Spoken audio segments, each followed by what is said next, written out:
Danielle did also say, like, you all maybe didn't get to see this, but but Dolo, when she looks at you, she sees things and she like looks into your through soul. the back of your skull. Yeah. And I wonder if her like giving that compliment maybe softened Dolo a bit. I don't know. Mm-hmm. Or again, to me, it's like she's kind of trying to say she's cutthroat. She's sort of saying like, you're acting like a victim, like I victimized you, and you're acting like you don't know how to play the game, and that I just like fooled you. Is that right? Like that's essentially what Dolo is doing by being like, she said this and I didn't know, and now I know. They're so cutthroat, and she's saying like, you're cutthroat too. Welcome to Reality Test. I'm Dr. Ray. And I'm Dr. Kay. Feel free to check in and take a seat wherever you like. We're now doing the disclaimer as part of our opening, so I'm just going to throw right out there that we are psychotherapists, but we are not your therapists, nor the therapists of the folks we're talking about on this episode or any episodes of our podcast. Because we do not know them personally, we cannot diagnose or psychologically assess castmates. So anything we say about diagnosis is usually just like something we're thinking about and not actually a label on that person. But today, we are going deep into some people and their things, psychological, mental health things. I have about 100 sociopolitical moments, by the way, about this. We're going into the Traitors finale and reunion. Yay! The reunioned hard. It was so good. The finale, fine. The reunion, amazing. Yeah. Finale was a little bit predictable. The reunion was wild and woolly. I loved it. It was so good. So many good things came out. So good. Love. Agreed. So we're going to go a little bit faster, I think, on the finale and spend more of our time on the reunion. Yes, because it was, what a great group of people who got together on that show. Man, they really did a great job. And so many sociopolitical issues and conversations and intersectional experiences came out. It was rad. It was so good. It was also very gay, which I loved. Yes. So gay. How gay is the Traitors? So gay. So gay. It was so good. Oh, I loved it. Okay, good. So that will be coming down the pike. But first, tell me, dear Dr. Ray, what is on your heart and mind today? Ooh, what is on my heart and mind today? I saw Mickey 17 last night. It's the new Bong Joon-ho movie. Okay. And it was okay. I loved Parasite so much, and I loved Snowpiercer so much. And this, I think it got good reviews. So I think people like it, and my partner really liked it. So I think it's going to find a great audience. I just might not be that audience. And then I was thinking, because Robert Pattinson, I think I like him as like a figure, but I was trying to think if there was a movie where I was ever like, wow, this guy's acting really does it for me. And I don't think I feel that way. And I think Batman, when he did Batman, really solidified it for me because it was so long. I didn't really like what he was doing. Yeah. And now as I'm thinking about it, I wonder if his Batman shtick, like my feeling of boredom, like carried over to his character here. Cause I was like, every time he was not on screen, I was like, this is really interesting. And then he'd come back and I'd be like, ugh. And he like two people in it too. So you got double the trouble of him coming back on the screen. Exactly. There's like Mark Ruffalo, some other wonderful actors whose names I'm forgetting, and then him. So I'd be like, oh. Here we are again. But I do love movies. I think they're really fun. I like going to a movie theater because I can't do work. It's just a beautiful time to be present and watch the thing. So that's so true. That was fun. Yeah. It's a great point. You have to just be in the moment enjoying it. That's great. Which is great. But anyway, my dear Dr. Kay, how have you been this week? That was lovely, by the way. Thank you so much for sharing about that. I've been wondering about that movie. I just saw the preview for it and was unsure. So that's helpful data. I'm doing well. I was just going to bring up for my check-in that today in a meeting I was in, someone who lives in LA, because we have colleagues all over the country, but one of our colleagues from across the country in the California area brought up Big Bear. They were talking about Big Bear, and I was like, oh my God, from Vanderpump Rules. And she said, because apparently there's this thing happening with the eagles. Have you heard about the eagle thing happening? There's like an eagle that had triplets. There's like a little eagle parent. Yeah, there's an eagle parent dyad that had triplets, and they're the first known eagle triplets. Wow. Pretty Oh cool. my God. That is really cool. Yeah. Apparently there's even like TikTok channels associated with it, like dedicated to it, because everyone's really interested in it. And you can watch the video, like there's live video of it. So they're all like watching, I don't know who they is, but everybody who is watching it, who is aware of it, is watching the like parent. And like, I guess the mom's like, it's freezing. It's cold, right? There's snow apparently. And so the mom is like living in snow, trying to take care of the babes. And then the dad's like flying around and getting food and stuff. And it's sort of interesting, kind of like, insight into eagle life. But apparently, because we were talking, my power cut out. And I was like, I think it's the wind because it's really windy where we are right now. And they were like, oh, well, near us it's really cold. Like up in Big Bear, there's snow. And then that like trickled down to talking about, and I was like, Big Bear, what? And then trickled down to talking about the Eagles. And I was like, Eagles, triplets. Oh my God, fun things. Vanderpump Rules. Vanderpump Rules came up in my meeting, essentially. It was very exciting. I have a quick question. So does eagle triplets mean they're all from the same egg? Question. Good question. Or does it mean like the litter has never had three? Like the eagles only give birth to one egg usually, maybe? At a time. Yeah, maybe that. I know very little about the reproductive patterns of birds. That was my question. I was like, wait, did they all go? Because I guess in my mind, birds they're one litter. Because it says third eaglet continues to break out of shell in Big Bear. That's so cute. Yes. Expecting rare triplets. Unless it's all one shell. Maybe that doesn't answer it, does it? Because maybe that's all on one shell. Pip and final egg. No, it says Pip and final egg means Jack and Shadow. Jack and Shadow are the names of them. Should be parents of triplet chicks and an egg in a nest. Signs of hatching are seen. First Pip reported as beloved bald eagle parents hope for more. Oh, cute. That is really sweet. Oh, I love it. That's so sweet. Oh, I kind of wish they were all in one egg, but I know, kind of cute. That could be a little crowded, probably. You probably. I wonder if they would develop. Space. Yeah. What would happen, right? Like, that is interesting because if they only have so much protein that goes to like one egg or whatever, when they like become like fused, maybe. Like, I wonder if conjoined twins are ever possible with birds. I've seen. Reminds me of that movie, The Substance. But have you ever seen like when you crack an egg and there's it looks like there's multiple yolks in it? Embryos? Yes, I have totally seen that. Mm-hmm. Let's look up bird conjoined twins. Did I just see a bird with two heads? Can birds have conjoined twins? Farmers and researchers have occasionally observed chicken, ducks, and geese hatching as conjoined twins, sometimes with partial limbs from another twin or even two heads. Huh. Wow. A two-headed bird. That would be something. Exceedingly rare. Yeah, exceedingly rare, it says. Very interesting.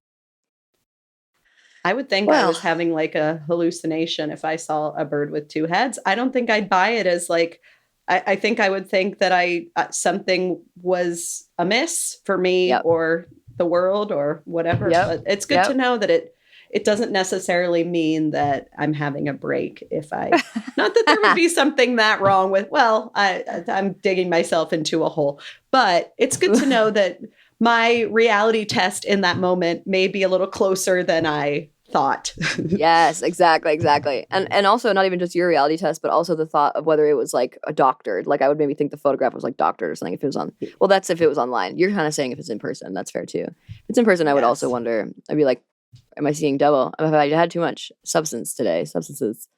It also, by the way, this has said right here that there were barn swallows in Arkansas that were found that were conjoined, and they were attached to the hip by skin and possibly muscle tissue, sent to the Smithsonian Institution for examination. And Karen Rowe, who was an ornithologist with the Arkansas Game and Fish Commission, said, I can't even say it's 1 in a million. It's probably more than that. There's just little to no record of any such thing. Wow. Pretty cool. Who said this was a reality TV podcast? We'll teach you about birds. Ornithology. Yes, sidebar. We're big ornithologists over here. I definitely knew what that word meant before you just said it. And it's always been my thing. It's true, truly. Yeah, I've honestly, we had chickens when I was a kid and they got their heads eaten by a fisher cat. Like, apparently that's the thing they do. They'll eat the heads and leave the bodies. It's so disturbing. So that's just been a little bit of a kind of freaks me out a little bit because I was a kid when that happened. But so I've been largely yeah, right. It's disturbing, but I do now, but nowadays, like now in my adulthood, I'm like, let's get chickens again. So apparently, I've come around about it. But yeah, I've had a history with birds that have come and gone in my my love of them. But we're back in it. I love owls. I've always loved owls. So eagles aren't far afield.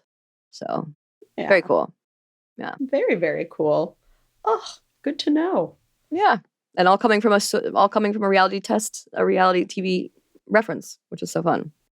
Exactly. Reality TV binds us all, including detached birds or attached birds. Conjoined. Yep, exactly. Conjoined. That's by the word. Skin.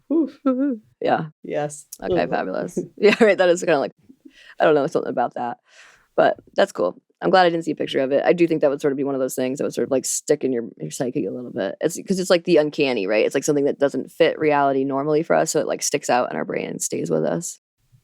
It's like when I brought up the dead dolphins. Dolphins? Very much. Yes. Very much like that. That image was in my skull, in my brain skull for quite a while. That was such a wild card check-in. Why did I say that? It was wild. It was so funny though. You're just like, dead dolphins. You started it just like that. That's like literally just started it just like that. I was like, whoa. Whoa. So how did we get here? Off mic. Yeah, exactly. And I didn't even know you were going to say that. So it was so funny. Oh, I was worried about you for your own self. Yeah, exactly. It's trauma-wise. But I had a lot to say. Yeah, that was tough. Don't go, well, yeah, exactly. On mic. The only really way to do it. Yeah, baby. Yeah, you had to work through it. And right, like, yeah, you can't say don't go there because usually that wouldn't happen there. So that's good. But like very disturbing. And it's a good reminder, right? Like, first of all, like the sea, right? Like we have to have respect for the ocean because it is like, she's seriously serious. She will take care of business. And there's also like Hawaii, like and people in Hawaii talk about that a lot, like respect for the ocean and respect for the nature and stuff. And that's really kind of what's related to that because you don't really ever know what you're going to see on a beach or in the ocean. There's all sorts of, there's stuff we don't know. Aliens, right? There's aliens that apparently like that have like have you heard this theory about aliens that so like we know that other planets probably have water, and the one thing that's like temperature wise controllable is water. Like water has to be a certain temperature to be water or else it freezes or like whatever. So they think that some aliens have ships that purposely like go underwater because that means they can go to other planets easily and be in a controlled temperature area because the water is always similar temperature no matter what planet they're on. And there's footage of them coming in and out of the water. There's footage of like a lot of it actually, the footage of ships coming, like lights coming in and out of the water in certain areas of the world. That is wild. Mm-hmm. Will you send me this footage? Absolutely, yeah. There's a Netflix documentary about it that was just like, it was so interesting, and they're very like thoughtful about how they're getting their information and stuff. So it's really really good. It's not like one of those clickbaity ones. In other words, it's a really thoughtful documentary. Wow. Mm-hmm. Huh. I gotta check that shit out. I know, right? I've started like including that in part of my like getting to know people things. Like I just think it's one of those factors. Like I need to know if you believe in aliens or not. Let's just get that out of the way because at this point it's something that like I might reference offhandedly, and I don't want to freak anyone out. They're not an alien person, but I'm alien flexible. Like I could kind of go either way on it. Mm-hmm. I could see the case for and the case against, but yep. I'm open to it. I like that. It's like it's agnostic. You're alien agnostic, which is great. I would say that is a great way to describe me, just as a person, alien agnostic. Alien agnostic. That's how I roll. My whole thing. That's amazing. Amazing. Oh, I love it. Yeah, no, my dad said to me when I was a kid that he like, which was like way before it was way more popular in popular culture, but like so decades ago, he said it just would be so conceited to think that we're the only life form that has sentience out of like all of the infinite universes that we know are out there. And that just stuck with me. Like nowadays a lot of people say that, but back then I'd never heard that, and so it just like really stuck with me. And so ever since then I've just like low-key believed in it. But then lately when the like Navy came out with footage of it and they were like, yeah, we've actually known about this for a while and we've been told like not to tell anybody about it because of the government, but because we're retired we're like coming out and saying it or whatever. And then Congress was forced to release data from it. So the Congress has released information that shows that we have known about aliens for a long time. So at this point, the fact that government has had to admit we know about aliens, kind of not a question, I think, anymore, at least to me. Wow. Yeah. What if they come to Earth and we have to figure out how to be psychologists for aliens? Sick. I would love that. So here's the other thing. There's like reported, like multiple people have reported that one of their experiences when they see alien crafts is they have this like sense of calmness that comes over them, like a sense of like joy and calm. And I've just like decided that I think aliens always seem like very like level, if they're like based on real aliens, but like our popular version of it, seem like very emotionally level because they've already figured out emotions. Like they figured out, first of all, we should not have war because we're just destroying ourselves and destroying the planet. Why would you do that? So they've figured out that, and then they figured out like emotions are not really helping us unless they're like positive, and why don't we just stay positive because we can inform that. Like I bet we get to a point in like growth of each life form, whatever, if they're a different life form or us in the future that came back, that we get to a point where we understand that like there's certain things that are actually pro-social and things that are not. And so like there's a way in which if we really got to the future, if we all were able to control our emotions the way that we try to help people do as therapists, where we're saying like, you know, like feel your emotion, let it go, and then keep going, you know, like feel it fully as a way of letting it go, then maybe we wouldn't be like this, you know, like, and maybe we would be more like aliens in the way that they're able to just sort of like feel and go, like, you know, the way that they're much calmer and so forth. So there is something to be said about the fact that like maybe they don't need therapists. Yeah. Maybe they're because of therapists. Maybe they're like that because of therapists. Maybe they've already gone through all of it. Yes, they've incorporated all the therapy. They worked on themselves. That is so true about feeling the emotion and letting it go. And I think we have such a hard time with that in our society. And I wonder if it's always been this way. It feels like maybe people had an easier time feeling the feels before. I mean, now we have so many distractions to keep us from feeling really anything if we don't want to. Yeah. That's so true. I think it's been around. I think this problem has been around as long as sexism has, because emotions have been relegated to be like a female thing, like a feminine thing to have emotions. And so then it's seen as like you shouldn't have them. And then it's like push them down and blah, blah, blah, blah.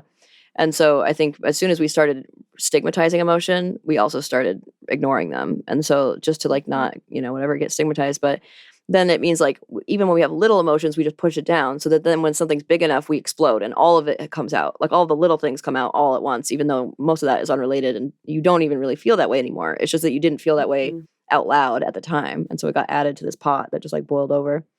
So I think that's the piece where it's like the more we can allow ourselves to feel an emotion that seems little or seems like it's not a big deal, the less that will erupt when something is a big deal. Death by 1,000 nicks. Isn't that what they say? Nailed it. Exactly. Yeah. Gotta acknowledge the nicks. Yes. Exactly. Be mindful, be present in the moment, allow yourself to experience emotion fully. Is this quote that I love so much by Marcel Proust that is suffering is relieved only by experiencing it to the full. Yeah. Oh, we're healed. We are healed of suffering only by experiencing it to the full. That's what it is. We're healed of suffering only by experiencing it to the full. And that's exactly it. It's like we're not going to get over anything if we're not letting ourselves like fully feel it and get into it and go through it rather than avoid it. Yeah. I love that. Yeah, I love that. Me too. It's a good like trauma therapy quote too, because that's what trauma therapy, at least one model of trauma therapy. The other one is called present centered, where it's not about the therapy, about the trauma narrative, but any model about the trauma narrative is that idea. Like by going into the trauma narrative and reestablishing some of the brain connections that got stymied by the trauma, and you make those left hemisphere integration links. The more you do that, the more you're healed from it and able to, you still feel related to the trauma, but you feel in a way that feels acceptable. And so you aren't like feeling untethered. Yeah. I love it. Little sidebar about therapy. So we're doing all the things. We're doing aliens. We're doing eaglets. We're doing ornithology. We're doing therapy. We got this. So we're doing a throwback to the dead dolphins. We're doing dead dolphins. We're even doing what we mentioned before segment. I love it. Yes. Oh my goodness. Shall we jump into these traitors? Let's go. Let's do this. So LFG. Take it away. Just throw us in there. Yes. So we are starting with episode 11, the finale. And we were left with a cliffhanger, right? Where we didn't know if Danielle was going to be kicked to the can or kicked down the side of the road. And Brittany did put Danielle's name down and sent her home, which is kind of epic. Given their history, I was like, whoa. And I think the way that that's handled in the reunion to me was I appreciated because I think it highlighted some things that were important. Brittany did seem really upset, though. Alan says, "Who's the seer?" I kind of forgot about the whole seer angle, and then it kind of didn't matter, really. But yeah. But yeah, because... the seer will... Oh, huh? No, I was going to say it didn't matter because... What you're going to say next. Yes, it is Brittany. So Brittany is the seer. The seer takes one player to a secret meeting. She took Gabby. Brittany had some self-reflection and thought that maybe she made too big of a show at the round table. Yeah, so there's some post-scheming. I can finish this one and then maybe you can go to seer. And she realizes she needs to be careful with the seer. Dolo says she's ashamed because she trusted Danielle quite a lot. And I have a segment there too. Oh, I have a bit of a segment. So this is where I put your psyche is showing, because something that reveals something about a player's psyche or way of being in the world. So when Dolo said she's ashamed that she trusted Danielle, this we now know has extra context because of what we talked about last week about how we found out like extraneously outside of the show that Danielle had been promising on her grandkids or swearing on her grandkids that she was telling the truth. And so we already knew that that was the case. But then in the reunion, we found out that she had told Dolo that specifically. And so, and I was thinking about that before we saw the reunion, I was thinking that it probably was Dolo when Dolo was like, I'm ashamed that I trusted her. Because I was thinking she's someone who would believe her if she told her she trusted her or would swearing on her grandkids. Yeah. And so sure enough, we do learn that. And so it makes sense. And like the sad thing is that Dolo said at the reunion, like now that made me realize I could never trust again. You know, I'm never going to trust that ever again. And that just made me reflect on this moment in this show on the finale. It was like a major world collapse for her. It was like a whole shifting of her understanding of the world and of the games, because she's not a gamer. It just made made me realize she was just sort of was like, wow, that was like a big moment for her, even though it just sort of seemed quick in the way they edited it. And also we go on to hear her say, I need to vote with my brain, not my heart. And I wonder if that was a response to this, to realizing that she had been playing with her heart too much where other people are not. Wow. Oh, I liked learning more about her in the reunion. I thought she was really cool. Yeah, she's great. I love Dolo. Yeah. Oh, and then Dylan is on alert about Brittany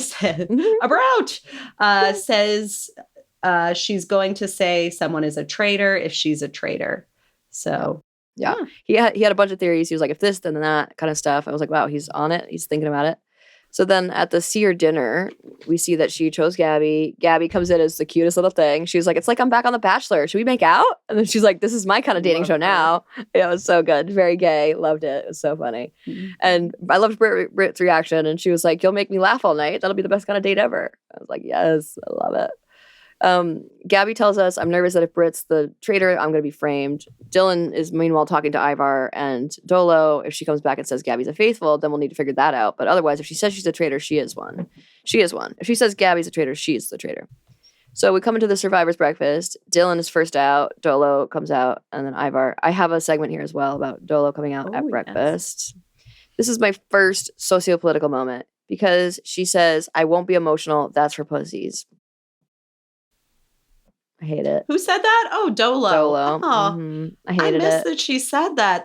I hated it. I had to go back. I was like, no, she did not. And I went back and re-listened to it. And I was like, no, it's so sad. I mean, right. Like totally she's a CO. Missed her saying that. Yeah. She was a CO. And I do understand that that's sort of like part of the parlance, if you will, of that sort of cultural vista. But it's very patriarchal, very sexist. It's also, I mean, the word choice at all is, but then also seeing emotions as being for people that are weak when actually it's a sign of strength to be attuned to your emotions is a big bummer and also very sociopolitical. So, boo.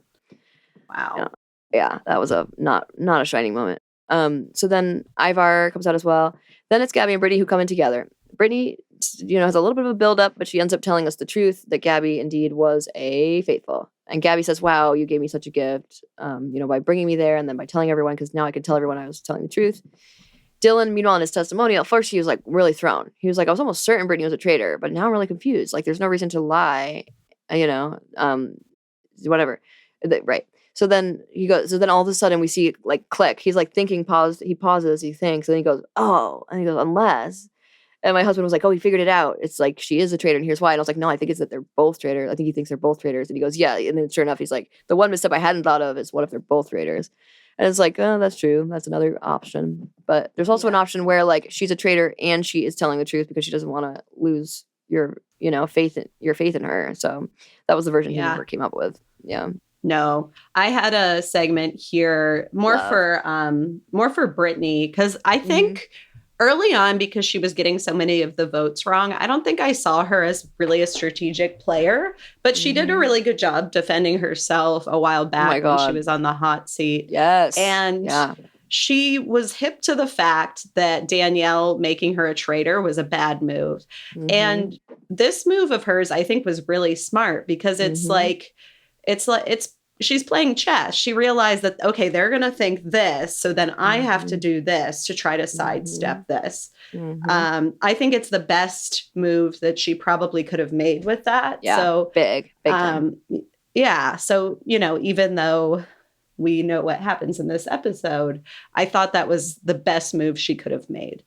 Exactly. No, I totally agree. Like I gave her like the strategic player back then, like you're saying, when she defended herself so well. And this, like, I did my strategic and sloppy players about reunion this time just for fun, but she definitely was the strategic player for me this episode of the finale. Like, she was really on it. The case she brought to the round table was phenomenal. And then, like, this move she made here was perfect. I was worried for her. I was worried what she was going to do. But at one point I was like, no, I trust her. I think she gets it. Because she was really good at Big Brother too. And she's pulling from that knowledge. So I'm impressed by her. She did great for like being in a sinking ship. Yeah. Yeah, which sucks. Like, she didn't have a choice, really. It's kind of a bummer. But. And she was a sinking ship because of how it went down with Danielle, in ways that, like, I genuinely believe Brittany that she didn't think that she thought that Dolo was doing it. But we'll talk about that when I get the reunion. But I think she actually was crushed. I think she felt bad because she knew it was bad the first time, and so then for it to happen again, it was like sucks. I felt a little differently at the reunion. I know, I'm excited. I didn't in the moment. Yeah, it'll be interesting to talk about. Yes. Exactly. Okay. So post-breakfast scheming starts with Ivar, Dylan, and Gabby talking. They're talking about Dolo. They said that the last two traitors she didn't vote correctly for them. Either she's been protected by Danielle or she's been working with Danielle the whole time. Ivar says he's feeling the most uncomfortable about Dolo. So I had a sociopolitical moment about this as well. My first reaction was to say, because she's not young and hot and a guy, like, or any of those factors, like, I felt like she's exactly the group he would not privilege. And I think it's just, that's how I feel about him. I think he's like very clearly, like privileges certain groups of people. And that's a real bummer. So I felt that was shitty. Yeah. And she is hot, by the way, but just she's not in his demographic. So yeah, it sucked. Then Ivar joins Dolo and Dylan, who had been talking separately, and he kind of comes about, he's like, Johnny no mates or whatever, which was like awkward because they had just been talking about him, sure enough.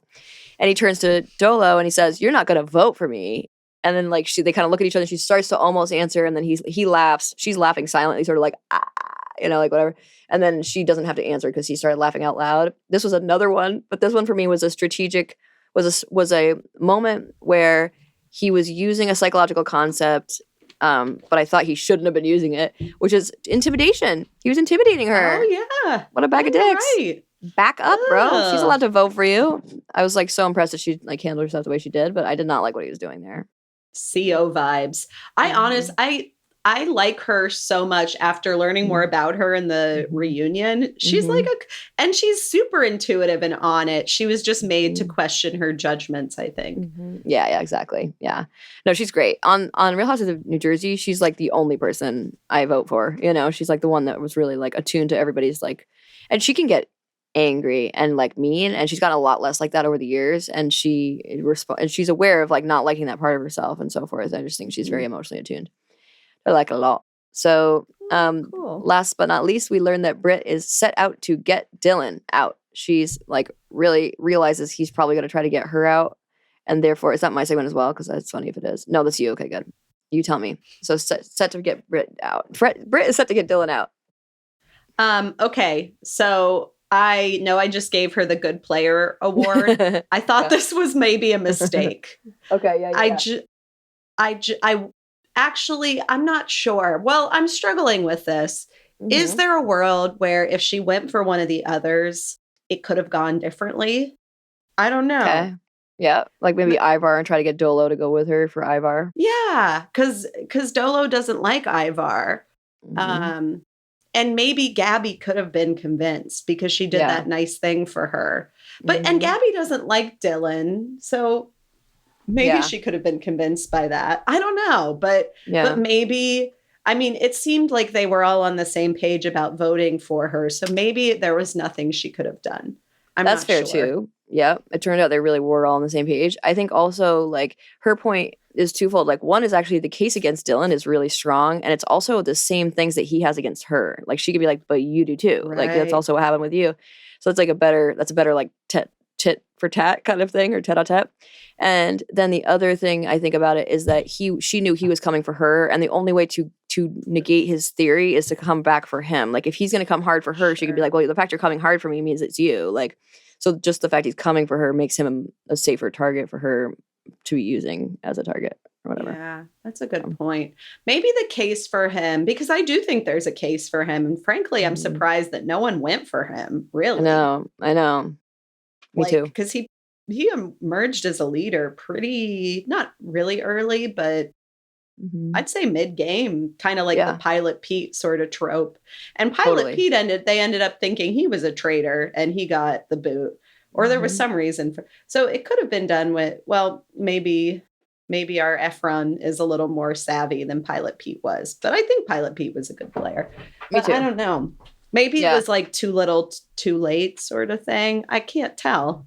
I have to say, like Dolo was even saying that she was wondering about him. I was glad she did, because I also, there's like a couple things I don't really have. I put it as like psychological concept that would have made a tactic better, but I don't really know what it is. But my problem is that what's fucked is every time somebody didn't have an argument, they went home. So like Brittany had this really strong argument and Dylan didn't, and he didn't go home. And it didn't make sense. Like Carolyn, when she didn't have an argument, she went home, you know? So that didn't make sense to me. And then every time a traitor fought with someone, they thought it was traitor on traitor, like Rob and Bob and Dylan and Carolyn. So the fact that Dylan and Britt fought should have also been a sign. So like there's two different things where I was like, why are they not more suspicious? So I kind of was thinking like the psychological concept that would have been make more sense is continuity. Like you finish through in the theories you have, but that wouldn't necessarily made it better because they would have been wrong, right? Like they were correct to follow him through. But it was interesting that it went against every other theory that they've been following for the whole game. And I was sort of interested that Brittany didn't bring that up too. Like that when someone doesn't have an argument, that usually means something, or, you know, the fact we're fighting. Whatever. Yeah. And I wonder if she would have brought up the sexism, like of no one's questioned you. You've gotten to go through this game as a golden boy. I think Gabby would have been on her. I don't know about Dolo, but I think she could have acquiesced to part of her audience. Well, because she wasn't going to get Ivar. There's no way. No way. He's voting for his boy. Or against his boy. He's voting with his boy. With That's his boy. I mean. Yep. Exactly. He's voting against his boy going home, but he's voting with his boy to get her to go home. Exactly. No matter what that was going to happen. I was kind of hoping he'd vote for Dolo though, so it was a bummer when it turned out everyone stuck together to get out Britt. It meant that like the Dolo Ivar of it all, the round table was a red herring, which is sort of interesting as well. But anyway, we're gonna come back to some of it.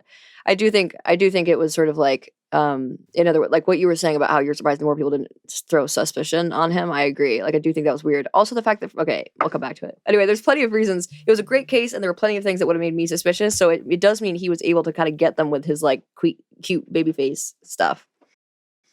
Indeed. And he does have a very cute baby face. And he's a good looking guy. And I'm happy for him that he's getting recognition. Yes. Yeah. Very good looking. Very sweet. Very good heart, it seems like, as well. The last thing of my page is that maybe I'll finish this the same way. Like that this little section here that Gabby, so we learned that Britt is out to get Dylan. Gabby and Brittany first talk together. So she tells us that directly, Brittany does. But then when she's talking to Gabby, she does a very good job, like subtly floating Dylan. She's sort of like, like, what do you think? Like, who else could be a traitor? Like, And then when she doesn't really say much, she's like, well, what about, like, I was just noticing, like, Dylan sort of, and she's starting to collect evidence. So she says, like, he seemed a little weird after the challenge. And then since then, and she says, I'm not saying he's a traitor. I'm really not. But I don't know. I just don't know. I don't know what it is. Such a smart, like, little, like, float. Yeah. And Gabby to us says, like, I don't know really what to make of that. It's possible. I would believe it. She says to Britt, too, like, I'd believe anything at this point because I've never really trusted him. Yeah. So it was ambiguous, but Dolo is kind of putting it out there. Yep. Not Dolo, Brit. Sorry, Brit. Whoa. My bad. My reflection was incorrect because I started reading to track myself for my next section. That's my so apologies. Good. That makes tons of sense. No, that's great. Reflection was correct, just the name. Yeah. Yes, the name was incorrect. The challenge. So they bring back my Jeeps and keep the money. Was that what the challenge was called? No, basically Alan said that. He's like, bring back my Jeeps and you can keep the money. Like, about like, go get the money. And and I guess it wasn't even bring back his Jeeps, it was bring back his fancy cars. They took his Jeeps to go get his fancy cars and his money. That's funny. No. I tune out during these challenges, but I actually tend to like challenges in other shows. Why don't I like these ones? They're kind of nothing boring. Burgers. Yeah, they're like not real challenges in some ways. Like, they're not particularly hard, even though they are challenging a little bit. They're not like in the challenge, they're like jumping off of buildings and like doing, there's like real like stakes, like real stakes. In this case, it's sort of not it's just not a huge part of the show. I think it's not the point of it, so then it becomes less important. Yeah. Yeah, it's to get money. It's not to advance your game, really, except for the one that Carolyn kind of blew. Right. That was a great opportunity to advance her game that she did not take seriously. I think also like the shield can help as well, but that's not always easy to get. That's true. Yeah. I noticed myself tuning out. But yeah, so they succeed in the challenge and bring back bags of money via fancy cars. Then Alan adds a second step with a helicopter taking to the skies behind him. I do remember this part. And each must take 2 bags each and take to the skies. And they're flying over these circles and they have to drop their bag in the circle. Or it's actually a burning ring of fire circle. Exactly. Yes. Perfect. Yes. And pairs go together. Ivar goes by himself. Poor guy. It's Dylan and Gabby, who their thing was sexualized in ways I thought was kind of weird. Britt and Dolo, and then Ivar. Dolo says, "This is not the Dolo I know," which was kind of cute. She's like, "I'm doing new things." Here we go.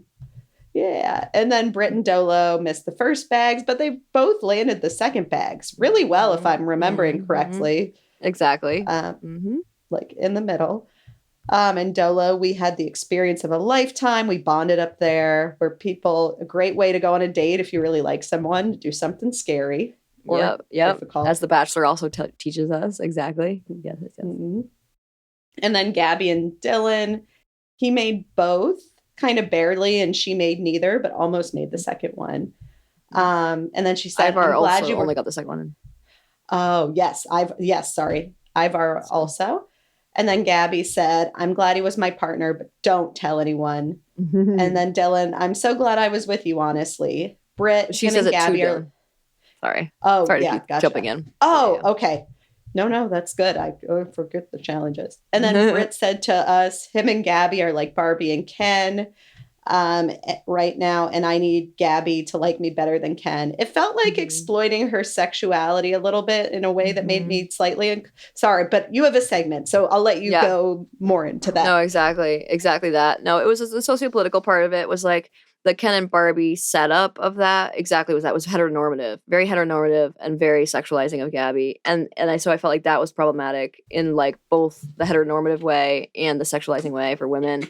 And then I also felt like I also added this piece about like the bonding that happened both through the helicopter part and in what Jeeps they were in at the beginning is a way for the producers to be involved in how this works out, because that's creating opportunities for bonding in very serious ways. And so I thought that was interesting.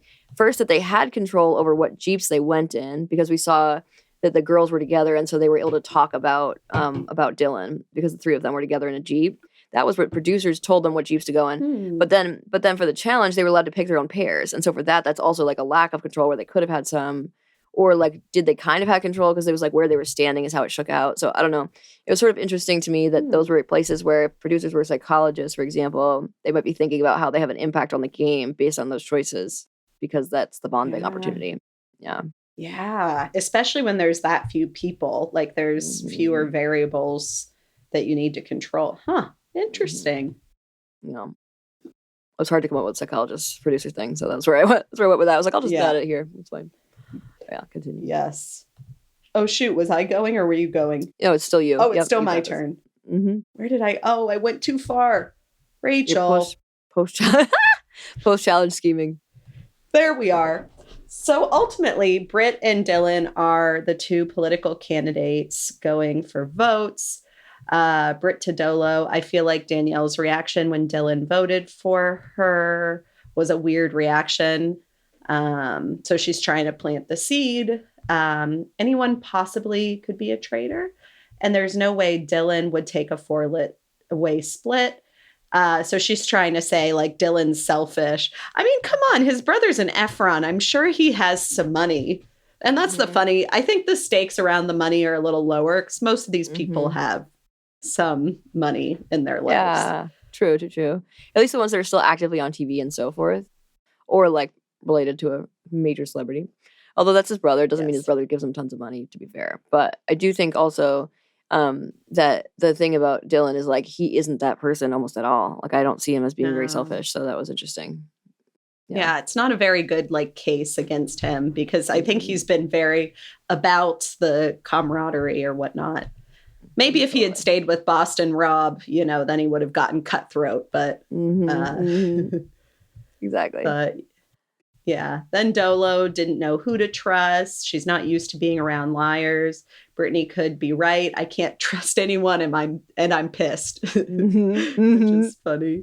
Dolo to Dylan, you better not take me out. If you are, you can tell me, but you better not at the end. If you're a traitor, I'll fucking kill you. I love it. I love her Italian spirit. It makes me laugh.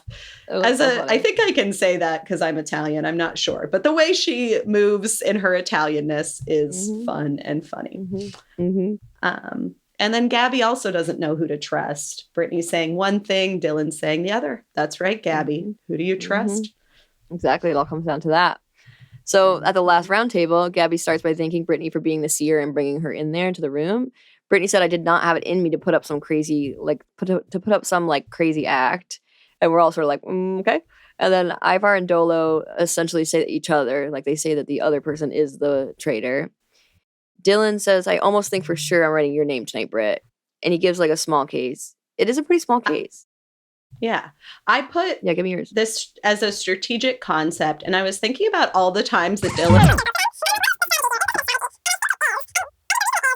How did that happen? No one has said that. But yes, it is sad. And also it was a fun run and a fun road. And what a great season of Traitors. Yes. Great cast. Yes. Oh, I cannot wait for next season already. It's just such a fun show. Like I could watch this show all the time. It's a delight. Yeah, same. And I remember the cast for this season coming out soon after the last season finished airing. So I bet they already have it. I bet they're going to come out soon with it, which will be exciting. Find out who's going to be in it. Oh boy. Yay. So with that in mind, come hang out with us on Patreon. It's $5 to become a Patreon member, and you get all sorts of goodies like mental health checkups where we talk about our doctor selves with our doctor hat on about mental health concepts that come up in reality TV. You get access to our mental health informational videos that include clips from reality TV matched with information about mental health regarding the content that's in it, the concepts in it. You also get other types of content, so please check it out. If you even become a member but not paid member, you also get access to things that you wouldn't otherwise. So I encourage you to come to see us at patreon.com/realitytest. And you can also search it on the Patreon search bar, but you have to put the @ symbol and then reality test. You will also find our social media on Instagram at Dr. K Pods and at Dr. Ray Pods. We have our own Instagrams. You'll find lots of fun memes on Dr. Ray's and some videos on mine. And then you're going to find things like the same videos, but if you prefer TikTok, on TikTok at Dr. Reality TV, dr.realitytv, REALITV.